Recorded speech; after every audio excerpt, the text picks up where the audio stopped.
Hey guys, I want to get on here and talk about everybody's getting on board. When I say everybody, we got Honda, we got Toyota, GM just got on board at the beginning of July. When you have a lease, leasing companies are not allowing third parties to actually get involved and make money, or not allowing them to get a third party payoff on a leased vehicle. What that means is, if you are leasing a car now through Toyota, Honda, GM, Ford was already doing this because I worked at a Ford dealership for 2 years. But if you're in a leased vehicle, they no longer allow a third-party company like Vroom to actually buy that lease out. It's only 2 people or 1 person that can buy that lease out, or a dealership. A dealership can buy your lease out with that manufacturer, or the person that's leasing that car can buy that lease out.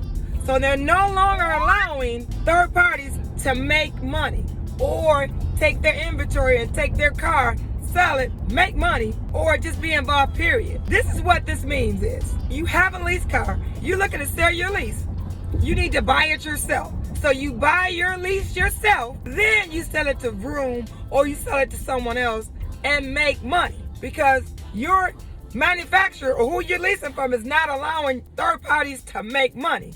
Now, listen up. There's 3 things you can do when you have a lease car and your lease is up. You can turn your lease in to, whether it's GM Financial, whether it's Toyota, or whether it's Chrysler, or whoever it is, Honda, you can turn it in. That's one option. Now, when you turn in, you pay a disposition fee. On your contract, when you first lease your car, it's a disposition fee. Might be $5.95, $6.95, whatever fee they set. You're gonna pay that. You're gonna pay that fee for just turning your car in. Now, why you're gonna pay that fee is because your leasing company has to get rid of that vehicle, so they're charging you for that. Another thing what you can do is that you can buy your own lease out. Now, that's the second thing you can do. You can buy your own lease out, and you won't be charged a disposition fee, because actually you're buying your lease. Another thing is, what you can do is, you can get another lease. Therefore, you will not be charged anything. But they'll be glad to get you another car. So it's 3 things that you can do when it comes to when your lease is up. Another thing, what these manufacturers are getting smarter, we are in a big bubble now. When I say a big bubble, demand is high, supply is low. The chip problem, COVID-19, we don't have access to a lot of new cars. At Joe Long Amateur Live, where I work at, we usually have 250, 300 cars on the lot.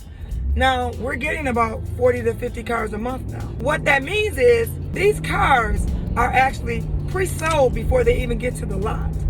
Majority of them. So, for instance, if we get 40 cars 1 month, 80% are sold before they even get there.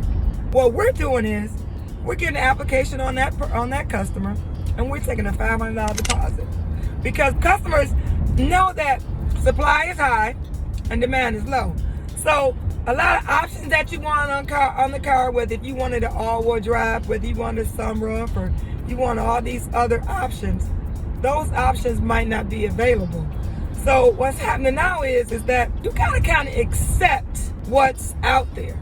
Now realize this bubble, hopefully, is not gonna be going on in 2 years, in 3 years. Honestly, we're hearing now, hopefully we won't be in this situation in 2 months, or we won't be in this situation in 3 months. But we really don't know what kind of situation that we're gonna be in. But what these manufacturers are having to do, General Motors, Honda, Chrysler, Toyota, they're having to rearrange how they think, how they do things. They're having to change their process. We all know that, well, if you're a General Motors employee, or if you bought General Motors cars, you already know that things didn't used to be like this. People didn't make money when they bought their lease or when they turned their lease in. They didn't talk about getting $1,000 back, $2,000 back, or say, you know what, I'm gonna buy my lease and I'm gonna sell it for profit. Because honestly, when you bought a lease car in the past, it was not a lot of profit in it. It was not a lot of profit in it. Let me say it again. In the past, if you had a lease and you bought your lease out, there was not a lot of profit in when you bought your lease. What I mean is when you bought your lease, your market value wasn't $2,000 to $3,000 more than what you bought it for. Because the leasing companies are smart. You know, we call it leasing, but honestly what it is, it's renting. It just became the sophisticated term of what? Leasing. But you're renting that car.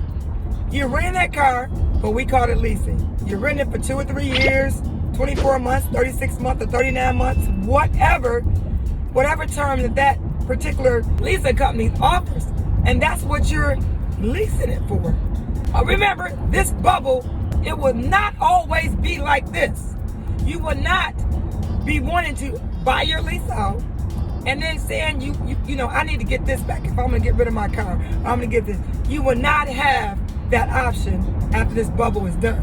So my mind, being 23 years in the car business, I always say, take advantage when it's the good times, then be prepared when it's the bad times. Be prepared when it's high, and be prepared when it's low. And how do you do that? Stay in tune with the times.